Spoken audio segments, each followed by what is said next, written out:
فقال لي انا معاك، بس خلال باذن الله 3 إلى 4 أيام. ما فتحت له خيار سداد واكثر من قسط وكذا، قلت ما يحتاج اني اكلمه فيها. مم. فكان يقول لي خلال 4 ايام بالكثير اسبوع باذن الله اني برتب معك بحيث اني اسدد، وانا بادي معك باذن الله. هذا اوكي، الاول.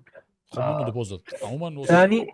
اه إيه. الموضوع ده مهم. حد قال لك انا 3 ايام وهكلمك، 4 ايام وهكلمك، بعض الناس بتبقى صادقه في الموضوع ده.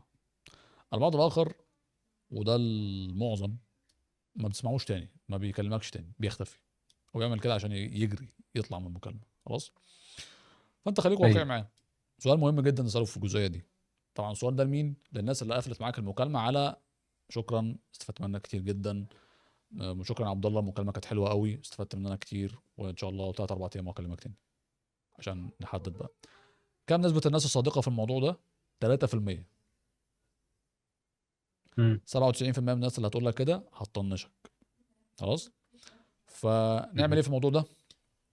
سؤال. اوكي مفيش مشكله، خد وقتك، هوافق، ده رقم واحد.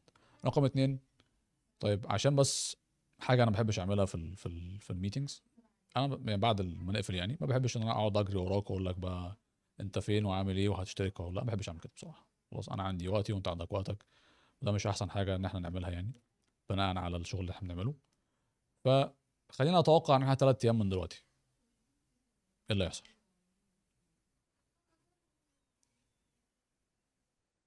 جميل. سؤال مره خلاص، جميل. ايه اللي هيحصل؟ هنشتغل. المبلغ موجود عندك، تخيل انه موجود. ايه. خلاص هروح في سكتين. ده اوبشن برضه. المبلغ معاك هنعمل ايه؟ هنشترك. هو المبلغ معاه، انت عايز تفهمني المبلغ مش معاه؟ هو المبلغ معاه اصلا، بس هو بيأجل. طب تأجل ليه؟ انا عايز مم. اعرف سبب التأجيل.